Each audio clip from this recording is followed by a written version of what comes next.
ঠিক আছে, আমার লজিক আমি দেই। তারেক সাহেবকে 15 বছর উনি ক্ষমতায় ছিলেন না, ওনার অনেক ডার্টি লন্ড্রি জবস, এগুলি উনার পরিষ্কার করে তারপর উনি আসবে। উনি আগে কেন আসবে? না না, শুনেন শুনেন, দেখেন 5ই আগস্টের পরে তারেক রহমান যে ধরনের মানে ভূমিকা নিছেন, যে ধরনের বক্তব্য দিচ্ছেন, ওনার ইমেজ অলরেডি মানে কি বলে যে পুনর্বহাল হয়ে গেছে। ওনার কিছু ইমেজ খারাপ ছিল, মানে এই 2001 থেকে 2005 পর্যন্ত কিছু খারাপ হয়েছিল, এখন এটা পুনরুদ্ধার হয়ে গেছে। এখন আর উনি কেন ওয়েট করবেন আমি তো এটি বুঝতেছি না। হ্যাঁ, উনি একটা ডেমোক্রেটিক পার্সোনালিটির ইমেজ ডেভেলপ করছেন এই গত 6 মাসে। উনি শান্তিপ্রিয় একজন নেতা হিসেবে নিজেকে মানে এস্টাবলিশ করছেন। উনি মানে এই সরকারকে সহযোগিতা করার, সবসময় সহযোগিতা করার উনি মানে দিচ্ছেন, নেতা কর্মীদের বলতেছেন এই সহযোগিতা করতে, তারপরে উনি আসবেন না। This is paradox.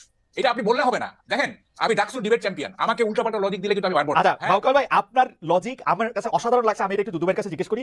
দুদু ভাই, আপনার কাছে কি মনে হয়? আমি শুধু একটা জিনিস আপনাকে বলে রাখি, মাহকাল ভাই, এই পর্যন্ত সরকার আসার পরে যা কিছু হয়েছে, বিএনপি চায় না এরকম কোনো কিছু। আমি খালি আপনার মনে করা দিতে চাই, এই বৈষম্য বিরোধী ছাত্রদের আন্দোলনের মধ্যে এটা হয়েছে, তারা প্রেসিডেন্টের সরাতে চাইছিল, পারে নাই। তারা সংবিধানের প্রোক্লেমেশন দিতে চাইছিল, পারে নাই, কারণ বিএনপি চায় নাই। আওয়ামী লীগের নিষিদ্ধ করার প্রশ্নে বিএনপি চায় নাই বলে তারা এটা করতে পারে না। বিএনপি এখন মানে কি বলে ডিফেক্টো ক্ষমতায়। তারেক সাহেব যেদিন চাই দিনে আসতে পারে। তারেক সাহেবের বক্তব্য মানে কি বলে, আগে বিসমিল্লাহ পরে সুবহানাল্লাহ পয়রা প্রচার করা হয়েছে সবগুলি সরকারি জায়গায়। আমি তো এরকমই দেখতেছি যে তারেক সাহেব অলরেডি ইন পাওয়ার। যাই হোক, আমি দুদু ভাইয়ের কাছে একটু জিজ্ঞেস করি, দুদু ভাই, তারেক সাহেব আসে না কেন? সরকার তাকে আসতে দেয় না, বৈষম্য বিরোধী ছাত্র আন্দোলন তাকে আসতে দেয় না।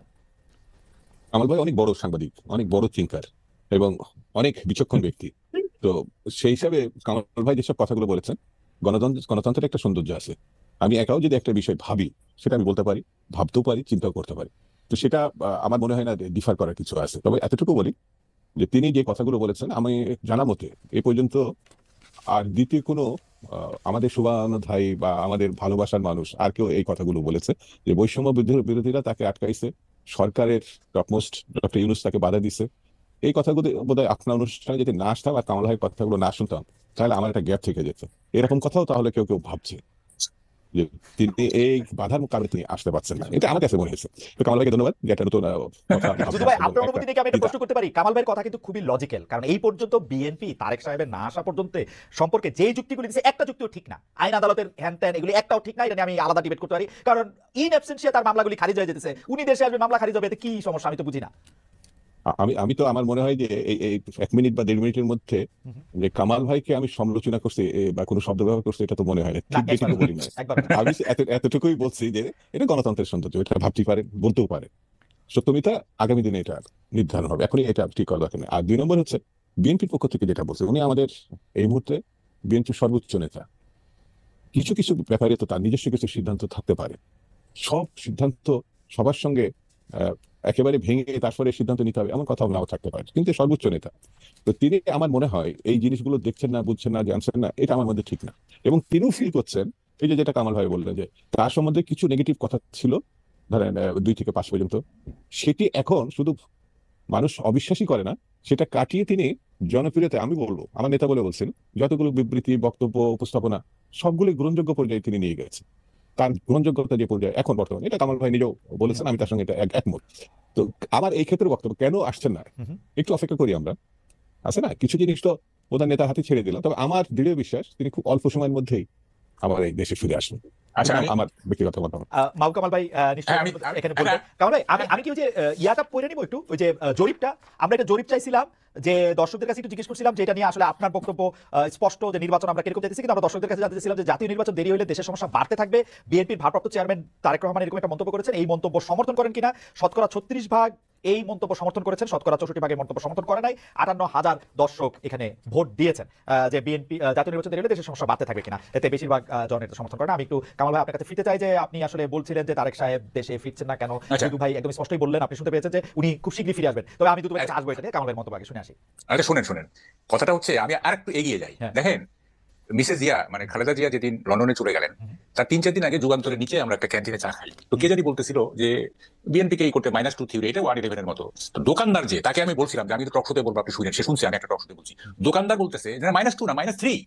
তারপরে -3 মানে -3 আবার আসলে থেকে বলে যে তারেক জিয়া, খালেদা জিয়া, শেখ হাসিনা -3, মানে সে বলতে চায় খালেদা জিয়াকে আসতে দেওয়া হবে না। আমি এটা আই ডো নট এন্ডোর্স, সে বলতেছে আর কি, দোকানদার কিন্তু সে, হ্যাঁ, এইভাবে সে ভাবতেছে। যাই হোক, এখন দেখেন মানে বিষয়টা কোথায় গিয়ে দাঁড়াইছে। এই যে মানে স্থানীয় সরকার আগে না কি বলে যে জাতীয় নির্বাচন আগে, এইটাতে এই যে গভর্নমেন্ট উপদেষ্টারা বা গভর্নমেন্ট যে স্থানীয় সরকারের পক্ষে নিল, মানে এটার পক্ষে থাকলো, এটা কারণটা কি? এইটার কারণটা হচ্ছে যে বিএনপি কে মার্জিনাইজ করা। তারা ক্ষমতায় থেকে ছাত্রদের দিয়ে তারা গ্রাসরুট লেভেলে অর্গানাইজেশন করবে, অর্গানাইজেশন শেপ একটা ভালো জায়গায় ভালো একটা অর্গানাইজেশন শেপ দিয়ে তারপরে তারা ন্যাশনাল ইলেকশনে পার্টিসিপেট করবে, যাতে তারা ন্যাশনাল ইলেকশন জিততে পারে। এটাই তো উদ্দেশ্য, এছাড়া আর কি উদ্দেশ্য থাকতে পারে? না না, এখন আমার উদ্দেশ্য থাকতে পারে আমি বাংলাদেশের বা পৃথিবীর সবচেয়ে বিলিয়নিয়ার হতে চাই, এটা উদ্দেশ্য হতে পারে, কিন্তু এটা ফলাফল তো আমি দেখতে পাচ্ছি 3 সিট। হ্যাঁ 3 সিট ম্যাক্সিমাম। এই যে ধরেন যদি এটা সত্যি সত্যি এইটাই উদ্দেশ্য থাকে, এই উদ্দেশ্য তো কোনোদিন সফল হবে না। মানে আমরা তো পলিটিক্স দেখছি, পার্টির পলিটিক্স এই প্রসেস দেখতেছি তা তো না, আরো তো দেখছি। শুনে আমাকে বলতে দেন। আমি তো বলতেছি বিএনপির সবচেয়ে খারাপ ক্যান্ডিডেটের সাথে একজন ইনফ্লুয়েন্সিয়াল সমন্বয় জিতে আসুক দেখি। দেখেন রাজনীতি এবং নির্বাচন কিন্তু দুইটা ভিন্ন জিনিস। 91-এ আওয়ামী লীগের মিছিলের খেলায়, মিটিং এর খেলায় আমরা টিকতে পারি নাই। সবাই বলতেছে যে 220টার উপরে পাবে Awami League. I was loan যে আমি বলছিলাম যে বিএনপি জিতবে। হ্যাঁ, এবং দেখেন সাইলেন্ট ভোট হয়ে গেল এবং বিএনপি জিতে গেল। জনসভা দিয়ে কখনোই মানে রাজনীতি দিয়ে এটা দিয়ে ইলেকশন মাপা যাবে না, ইলেকশন মাপা যাবে না। তো ফলে এই যে তারা শ্রম দিচ্ছে না, এই যে এত শ্রম দিচ্ছে এবং এর পিছনে বহু টাকা যাবে, বহু টাকা মানে চাঁদা দিবে লোকজন, ভালোবেসে চাঁদা দিবে। হ্যাঁ, তারপরে এই যে এত টাকার কি মানে what is the use of all this things? হ্যাঁ, আমি তো এটার কোনো দেখেন আপনি খালেদ, আপনি আমাকে মানে একদিন একা ডাকেন তো, মানে আমার কথার পাহাড় জমে আছে, মানে এই যে 1 ঘন্টা তাও দুইজন আমার মানে কথা শেষ। আচ্ছা ঠিক আছে, আমি কামাল ভাই আপনার কথা আমি একাই শুনছি, আপনি ওই জায়গাটা একটু বলেন। আমি বোধহয় আপনাকে ডিস্টার্ব করতেছি, যে আপনি ওই জায়গাটা একটু বলেন তো, যে আপনার কাছে কেন মনে হচ্ছে যে বিএনপি এর প্রতি অনেকে টার্গেট করতেছে, এই জন্য বিএনপি দুর্বল হইতেছে এবং বিএনপির শীর্ষ নেতৃত্ব আসলে এখন আমি যদি তারেক সাহেবের কথাই বলি, যে তারেক সাহেব দেশে ফিরতে পারবেন না, বেগম জিয়া দেশে ফিরতে পারবেন না, মানে এটা আপনি কেন বলছেন? আমি তো যে কোনো জায়গায় বিএনপির পদচিহ্নটা, পদরেখাটা, পজিশনটা খুব স্ট্রং দেখতে পাই। দেখেন বিএনপি কে এখন যেমন আমি পার্সোনালি যেটা মনে করি যে আলট্রা ইসলামের চাইতে বিএনপি যেহেতু মডারেট ইসলাম পার্সু করে, এই মুহূর্তে বিএনপি হচ্ছে মানে একটা আদর্শ, মানে যেহেতু আওয়ামী লীগ নাই, অন্য কেউই নাই, মানে বড় দল কেউ নাই, সুতরাং বিএনপি এখানে মানে এই যে মডারেট ইসলামের মধ্য দিয়ে, এবং তার মধ্যে যেহেতু জিয়াউর রহমান সাহেব মুক্তিযুদ্ধের একজন বিরাট নেতা এবং স্বাধীনতার ঘোষণা পাঠকারী, সুতরাং মুক্তিযুদ্ধ থাকলেও মডারেট ইসলাম থাকলেও একটা মিক্সচারের মধ্যে দিয়ে আমরা আগায় যাবো, এইটা আমি পার্সোনালি বিলিভ করি। এবং আমি বিলিভ করি এইটা শিক্ষিত লোকদের সবাই এটা মনে করে যে একটা মডারেট ইসলাম প্লাস মুক্তিযুদ্ধের চেতনা, যেহেতু জিয়াউর রহমান বিএনপির প্রতিষ্ঠাতা, হ্যাঁ, he had a magnificent role in liberation. হ্যাঁ, তো ফলে এই দলটা যদি মডারেট, যেহেতু বাংলাদেশ মানে ধর্মপ্রবণ একটা জাতি, হ্যাঁ, সুতরাং আলট্রা ইসলাম ওই মানে কি বলে যে একেবারে ফান্ডামেন্টাল, সেগুলো মডারেট ইসলাম এবং মুক্তিযুদ্ধ মিলায় একটা সোসাইটি আমরা গড়ে তুলবো, এইটা আমরা চাইছিলাম এবং এইটা অনেকেই এটা চায়। কিন্তু আমি বিএনপির রাজনীতিটা এটা যে এত রহস্যপূর্ণ আমার কাছে, দুদু ভাই এই রহস্য কিভাবে ভেদ করবেন আমি জানি না, এটা আমার কাছে খুবই রহস্যপূর্ণ মনে হচ্ছে। এবং আমার কাছে মনে হচ্ছে যে বিএনপির কাছে এখন মানে বেশি শত্রু হচ্ছে আওয়ামী লীগ, বর্তমান সরকার না। তারা কথায় কথায় স্বৈরাচার কথা, আরে কই স্বৈরাচার ইজ পার্ট অফ হিস্ট্রি, তাদের ফেরার আর কোনো সম্ভাবনা নাই। কিন্তু আপনি কি একটু অন্যরকম কথা বলতেছেন না? আপনি বলতেছেন বিএনপির কাছে প্রধান শত্রু আওয়ামী লীগ, কিন্তু আমি দেখলাম যে বিএনপির প্রধান একিউজ করা হচ্ছে যে তারা আওয়ামী লীগকে যথেষ্ট শত্রু মনে করতেছে না। না, এখানে শুনেন, এতে স্ট্র্যাটেজিটা বুঝতে হবে। পলিটিক্স শুনেন, মানে পলিটিক্স কিন্তু is a game of tricks. হ্যাঁ, এখানে দেখেন মানে বিএনপি আপনার মানে এই যে ধরেন রাষ্ট্রপতি সরল ইত্যাদি, সংবিধান তমুক এসে জাতীয় এইটা ঠিক আছে, এইটা বিএনপি পাবলিকের যে সেন্টিমেন্ট সেটাকে তারা ক্যাশ করতে চাচ্ছে। আবার দেখেন এই বিএনপি মানে এই যে কি বলে যে অন্য পলিটিক্স যে করতেছে আওয়ামী লীগ শত্রু, এইটা হচ্ছে তারা মনেই করে যে আলটিমেট শত্রু হচ্ছে আওয়ামী লীগ। যেমন ধরেন মনে করেন 17 বছর তারা সাফারার। দেখেন আমি বলি, এই যে গত 15 বছর কি হয়েছে, বিএনপি কে বিরোধী দল ছিল, বিএনপি তো পার্লামেন্টে বিরোধী দল না, পার্লামেন্টে বিরোধী দল তো জাতীয় পার্টি। তো শেখ হাসিনা কেন বারবার বিএনপি জামাত করতো? কারণ আলটিমেট শত্রু হচ্ছে বিএনপি জামাত তার কাছে। সুতরাং হ্যাঁ, তারা কিন্তু জাতীয় পার্টি এগুলি পার্লামেন্টের বিরোধী দলকে তো সমালোচনা করবে, তাই না? এটা তো আনঅফিসিয়াল বিরোধী দল। আনঅফিসিয়াল বিরোধী দলকে যখন আপনি আক্রমণ করতেছেন, তাহলে আপনি বুঝতে হবে যে উনি বিএনপি, কোনো সন্দেহ নাই, আপনি বিএনপি কে আপনি বলতে এখনো তাই। এখন আমার কাছে তাই মনে হচ্ছে যে একটা ইতিহাস, হ্যাঁ, একটা ইতিহাসের অংশকে, যে অংশটা ইতিহাসের পার্ট হয়ে গেছে, হ্যাঁ, সেইটাকে যদি আপনি বর্তমান প্রেক্ষাপটে লিঙ্ক করেন, হ্যাঁ, এবং যে আপনারা তো দেখতেছেন যে প্রধান বাধা হচ্ছে সরকার, ইলেকশন দিচ্ছে না, দিচ্ছে না। হ্যাঁ, আপনারা বাইরে যাইব না, আমরা সবই বুঝি দুদু ভাই, আমরা কিন্তু 53 বছর যাবৎ বাংলাদেশটাকে দেখে আসতেছি। হ্যাঁ, আপনারা চাচ্ছেন ইলেকশন, গভর্নমেন্ট দিচ্ছে না, তারপরে আপনারা একটা সমঝোতা, একটা না, তবে সহযোগিতা, তবে একটা তবে কামাল ভাই একটা খুব গুরুত্বপূর্ণ জায়গায় আসছেন, যে কামাল ভাই মনে করতেছেন যে আসল শত্রু চিনতে বিএনপি ভুল করতেছে কিনা, সেটা নিয়ে আমরা একটু দুদু ভাইকে শুনতে চাই। দুদু ভাই, আমি মাঝখানে একটু বলেও রাখি, প্রধান উপদেষ্টা অধ্যাপক ডক্টর মোহাম্মদ ইউনূস হয়তো মানে পলিটিক্যাল দলগুলিকে ইন জেনারেল, এবং আমার কাছে মনে হয় যে স্পেসিফিকলি আপনি আপনার উপরে নিতে পারেন বা বিএনপির উপরে নিতে পারেন, যে রাজনৈতিক দল কোনো ইস্যুতে একমত হয়েছে কিনা, সংস্কার কোনটা চায় বা না চায়, সেটা ওয়েবসাইটে দিয়ে দেওয়া হবে, এবং এতে করে বোঝা যাবে যে আপনারা কি চান না চান। কারণ একটা কথা আপনাদের উপরে এসে পড়তেছে যে বিএনপি আর আওয়ামী লীগ আসলে একই জিনিস, সেই জন্য তারা সংস্কার চায় না, তারা জেনেতনভাবে একটা নির্বাচন করে শুধু ক্ষমতায় বসতে চায়। আসল শত্রু চিনতে আপনারা ভুল করতেছেন কিনা দুদু ভাই? এখানে ছোট করেই বলি, কামাল ভাই বিস্তারিত বলেছেন, হয়তো কিছু কিছু বিষয় আছে আমি ডিফারও করতে পারি, সমর্থনও করতে পারি। আমি ওই প্রসঙ্গে না গিয়ে খালি আপনি যে প্রশ্নটা সর্বশেষ করেছেন সেটা এইভাবে আমি অ্যান্সার করতে পারি যে বিএনপি এবং আওয়ামী লীগের ভিতরে পার্থক্যটা হচ্ছে, আওয়ামী লীগ ফ্যাসিজম বলেন, স্বৈরতান্ত্রিক বলেন, অতীতে যাই করুক, গত 15-16 বছর ধরে এই প্র্যাকটিসটা সে করেছে এবং এই বিশ্বাসটা মানুষের উপরে গণতন্ত্রের নামে চাপিয়ে দেওয়ার চেষ্টা করেছে। আসলে তো স্বৈরতান্ত্রিক, আসলে তো ফ্যাসিজম। বিএনপির অবস্থান হচ্ছে ফ্যাসিবাদের বিরুদ্ধে। এখানে কিন্তু আওয়ামী লীগের ব্যাপার না। ফ্যাসিবাদের পিঠে উঠছিল বলে আমরা তাকে টার্গেট করছি, তাকে অপসারণ করার চেষ্টা করছি, তাকে পতন ঘটানোর চেষ্টা করছি। ফ্যাসিবাদ গণতন্ত্র, গণতন্ত্র বিএনপি একাই চর্চা করছে এমন না। এখানে বিএনপির সঙ্গে অনেকগুলো রাজনৈতিক দল বিভিন্নভাবে তারা তাদের সামর্থ্য অনুযায়ী ভূমিকা রেখেছে। তো সেই কারণে যদি কেউ এটাকে গুলিয়ে ফেলে রাজনীতিতে, যে এখনো বিএনপি আওয়ামী লীগকে বা তাদেরকে রক্ষা করতে চাচ্ছে, তাহলে পরে ফ্যাসিবাদ আর গণতন্ত্রের যে পার্থক্যটা সে গুলিয়ে ফেলবে, তার কাছে স্পষ্ট হবে না।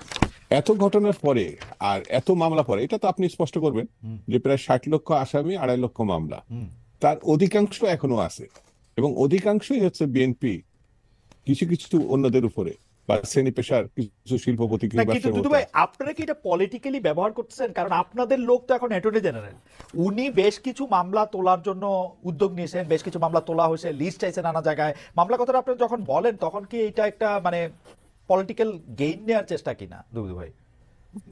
পলিটিক্যাল জ্ঞানের থেকে একটা কথা বলি, আমি কন্যা সন্তানের পিতা, আমি তাকে লালন পালন করছি, যখন বিয়ে দিই না, সে আরেকটা পরিবারের সদস্য, রাইট, এবং সেই পরিবারের সদস্য হিসাবে সে সেই পরিবারকে গুরুত্ব দেয়, তার স্বার্থকে বড় করে দেখে। তখন আমার আর এইটা যদি ভাবনা মাথার মধ্যে থাকে, তাহলে মেয়ের সঙ্গে পিতার সম্পর্কটা থাকবে না। তো আমার সঙ্গে তো অনেক লোকই ছিল, অনেকভাবেই ছিল। তো সে আরেক জায়গায় গিয়ে যদি অ্যাটর্নি জেনারেল হয়, সে এখনো বিএনপি করে, তো বিএনপি করলে তো সে অ্যাটর্নি জেনারেলই হতো না। এটা আমার ধারণা যে সে তার মতো করে চিন্তা করে সে ওই জায়গায় গেছে। সে থাকলে বিএনপি সব উদ্ধার পেয়ে যাবে, এটা তো আমার মনে হয়। তাহলে তো এই ডক্টর ইউনূসের সরকারই তো বিএনপি সরকার হিসাবে মানে পরিগণিত হতে পারে। মানে যুক্তির খাতিরে কথাগুলো আমার রিডিংটা অলমোস্ট তাই। বিএনপির লোকজন এখন আমাদের এবং ডক্টর ইউনূস সাহেব তো বিএনপি, আমি মাহমুদ কামাল ভাইয়ের কথা শুনে আপনার চেয়ে বেশি অবাক হয়েছি, কারণ আমার কাছে মনে হয় ডক্টর ইউনূসকে, এবং কামাল ভাই আমার এটা মনে হয় বিএনপি যদি এখন চাপ দেয় না, ডক্টর ইউনূস অগাস্টে ইলেকশন দিয়ে দিবে। ডক্টর ইউনূস হচ্ছে ইতিহাসের সবচেয়ে দুর্বল সরকার। বিএনপি যদি সত্যি এটা মিন করে 5 আগস্ট না, ওই 4 আগস্ট ইলেকশন দিয়ে দিবে। বিএনপি যেদিন চাবে তার একদিন আগে। আমি একটু দুদু ভাইকে একটু শেষ করে আসি, দুদু ভাই একটু শেষ করে আসি। জি দুদু ভাই, আপনি বলতেছিলেন, সরি আমি ইন্টারাপ্ট করছি। সেটা হচ্ছে, আমি মনে করি যে কাল সকালে ঘটনাটা, এটা এখনই ডিসাইড করা ঠিক হবে না, এটা আমার কাছে মনে হয়। আমি এখানে যেখানে বসে আপনার টকশোটা করছি, আপনার সঙ্গে দেখা আছে, মাহবুব ভাই কথা শুনছে, আপনার কথা শুনছে, এটা ভবিতব্য একটা বিষয়। কালকে সকালে কি হবে, আপনি ধর্মের দিক থেকেও অনিশ্চিত, বাস্তবতার দিক থেকেও অনিশ্চিত। সেহেতু আমরা আগামী সময়ের কথাটা ধারণার উপরে বলছি, অতীতকে সামনে নিয়ে। তো সেই কারণে বিএনপি মানে চাপ দিলে সব হয়ে যাবে, বিএনপি মানে চাইলে সব হয়ে যাবে, এই কথাটা এখনই বলে বিএনপির উপরে সব দায়িত্বটা তুলে দেওয়া আমার মনে হয় যৌক্তিক হবে না। বিএনপি একটি মানে আলাদা রাজনৈতিক দল, বড় দল, অতীতে সে সরকার পরিচালনা করেছে। কিন্তু আপনি একটু আগেই বলেছিলেন যে সচিবালয় বা বিভিন্ন জায়গায় বিএনপি না, অন্যরাও এটা নিয়ন্ত্রণ করছে, কিন্তু বিএনপি সব কন্ট্রোল করছে, এটা যেটা আপনারা বলছেন। আমার ধারণা, আমার থেকে কম ইনফরমেশন আপনার কাছে নাই। আমার কাছে যে ইনফরমেশন, সচিবালয় বা আমলাদেরকে বিএনপি এবং জামাতই আসলে নিয়ন্ত্রণ করতেছে। বিএনপি বেশি, জামাত অল্প অল্প বিস্তর আর কি। আপনার কাছে তো মনে হয় একই আমি- তথ্য আছে বিএনপি দুদু ভাই না না না না, না, মানুষ না। আপনাকে তদবির আমি করে না একটু আমার বন্ধু আমি বলি না। আমি তো সরকারি চাকরি কিছুদিন করছি আমার বন্ধুরা তো আপনার কাছে এসে তদবির করার কথা ভালো পোস্টিং পাওয়ার জন্য যারা এখন আমি অতিরিক্ত একটু সচিব আপনার হবেন।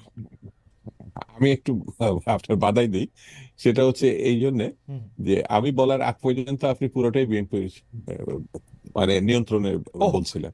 আমি বলার পরে জামাতকে যুক্ত করছেন। আমি যদি আবার 5 মিনিট বলতে পারি তখন হয়তো আচ্ছা, অন্যান্যদেরকে আমাকে দেন যুক্ত দেন করবো। খালেদ কামাল ভাই আমাকে দেন। একটা মিনিট এটা দুদু ভাই হচ্ছে এটা বলছে দুদু ভাই আমি কিন্তু আসলে বিএনপি কে মনে করি যে বিএনপি এই ফোর্সটার লিডিং একটা জায়গায় জামাতকে আমি বিএনপির বড় শত্রু মনে করি না এটা নিয়ে আমি পরে আসছি কামাল ভাই কি বলতেছে কামাল ভাই আপনি যদি হ্যাঁ। একটু 2-3 মিনিটের মধ্যে একটু বলেন না precisely। না জি। না দেখেন এই যে ফ্যাসিবাদের কথা উঠলো না, দেখেন আমি একটু বলি, দেখেন কতগুলি মানে টার্মিনোলজি আছে, একটা ফ্যাসিজম, একটা টিরানি, একটা অটোক্রেসি, একটা টোটালিটারিয়ানিজম। দেখেন এটা প্রত্যেকটা এই শব্দগুলি কিন্তু একটা ডিফারেন্ট কনোটেশন আছে। ফ্যাসিজম হচ্ছে আপনার sovereignty of state over its population, এটা হচ্ছে ফ্যাসিজম। জনগণের উপরে রাষ্ট্রের সার্বভৌমত্ব, রাষ্ট্রের উপরে জনগণের সার্বভৌমত্ব নয়। এই যদি ডেফিনিশন হয় তাইলে ফ্যাসিজম শুধু হাসিনা ফ্যাসিস্ট এইটা বলে এই সেন্টেন্সটা শেষ করে ঠিক হবে না। আচ্ছা, এখন দেখেন কথাটা হচ্ছে যে মানে এই এই যে মানে রাজনীতিটা চলছে না, আপনারা বলতেছেন যে বিএনপি দখল করছে